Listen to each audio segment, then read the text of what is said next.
In November of 2024, We Will Return went on a mission trip to Egypt, answering the call to help refugees who have fled genocide, oppression, and persecution in search for safety. Our team arrived with a single mission: to stand with the people of Palestine, to offer not just temporary relief, but lasting hope. Through your incredible generosity and the money raised at our countless fundraisers, we were able to provide vital aid, distributing funds and medical supplies directly into the hands of those who need it most. We conducted on-the-ground assessments of critical medical needs, ensuring life-saving procedures and care were provided. What you're about to see is only a small glimpse of what we were able to accomplish in Egypt.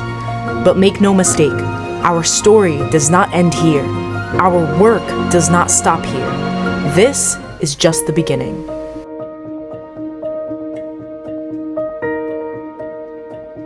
Hey guys, it's Friday, November 29th, day after Thanksgiving. We're here now at JFK Airport. We're 2 hours pre-flight on our way to Cairo. We're super excited and honored to see what we can do for the people of Gaza, for the people of Palestine, and we'll make sure to make you all proud of everything we do. Inshallah, we will return.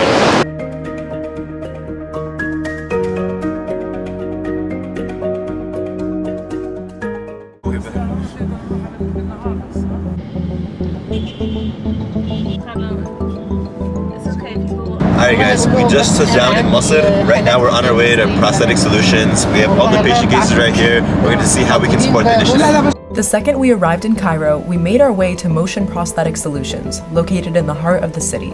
There were two primary objectives of our visit here. First, to gain a comprehensive understanding of the process involved in obtaining and fitting a prosthetic, and second, to gather pricing information for various prosthetic options. This initiative was designed to allow us to compare offerings from different providers, ensuring that we can acquire the highest quality prosthetics at the best prices.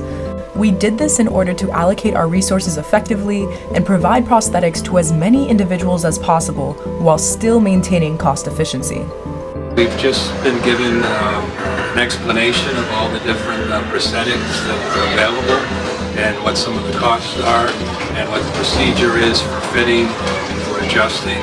And so we're learning so that we can see what we can do to help the people.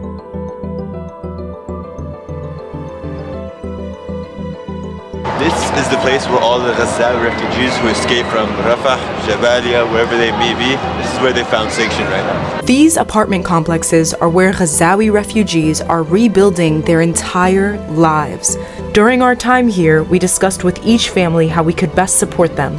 But it wasn't just about offering assistance. It was about standing with them in their suffering, acknowledging the trauma they've endured, and reminding them that they are not alone in this struggle. These are some of the faces of the most resilient people on Earth.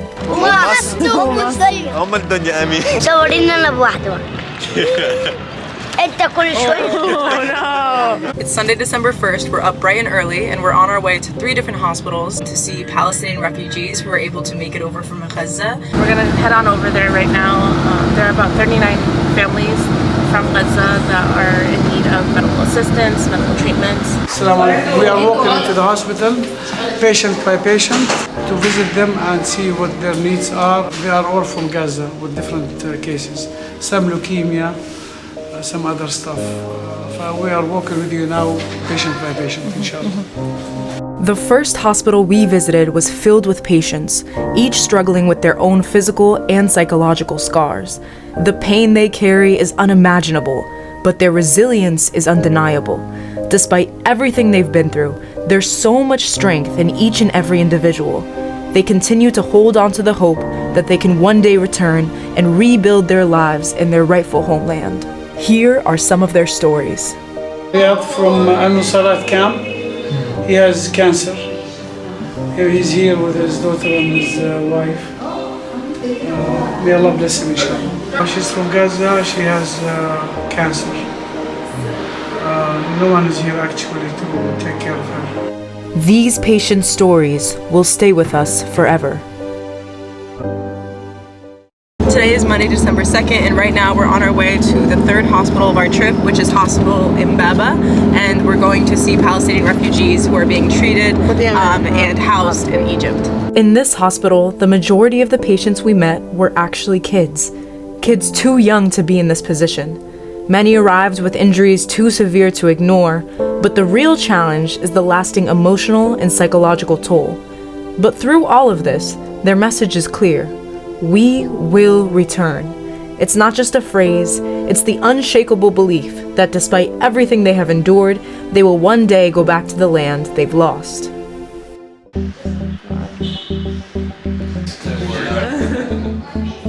The next prosthetics company we visited for price negotiations and assessments was AutoCare. During our visit, the medical staff explained their prosthetic fitting process by showcasing real-life examples of individuals who had received prosthetics from their clinic.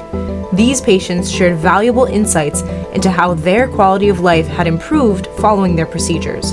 After careful consideration and analysis, we decided to proceed with AutoCare for the prosthetic cases, selecting this clinic as our primary provider.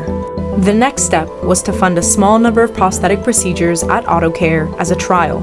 Following this trial, we plan to speak with the selected patients to gather their feedback and understand their level of satisfaction with their prosthetic procedure.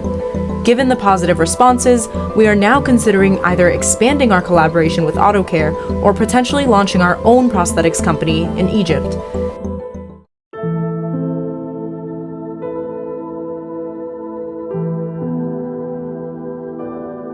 The next day, we had the opportunity to meet a group of Ghazawi refugees at a mall in Egypt.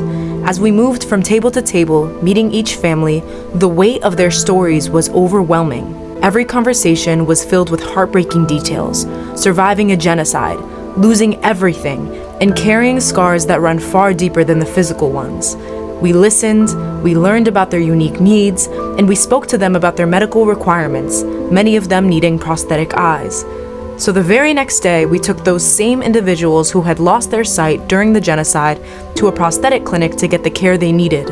After they received the prosthetics, the impact was undeniable, because it wasn't just about the prosthetic, it was about helping them regain something they had lost, a small but meaningful step forward after everything they had endured.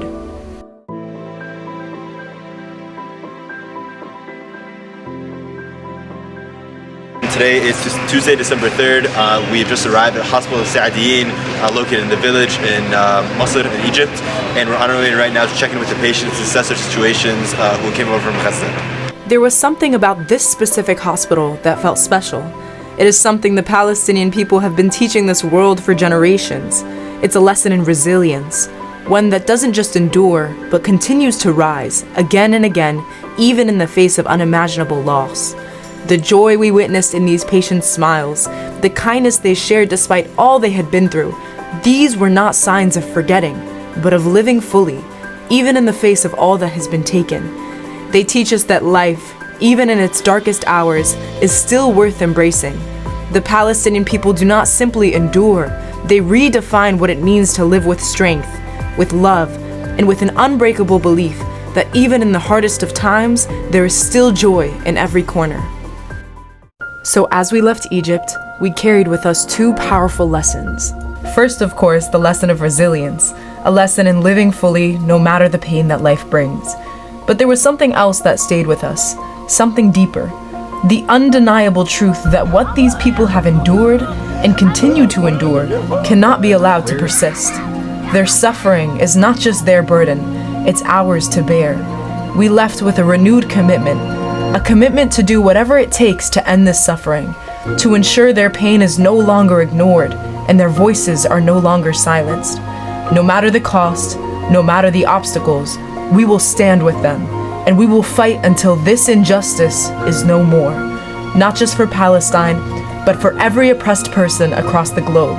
For Sudan, for Congo, for Puerto Rico, for Kashmir, for Syria, and for every community whose cry for justice has gone unheard. But we cannot do it alone. The fight is long and it is hard, but together we can make a difference. Your support can change lives and can bring the hope and the care that every person deserves. Donate today and be a part of something that will bring real change. Stand with us, stand with them, and let's ensure that the resilience we witnessed is matched by the action we take.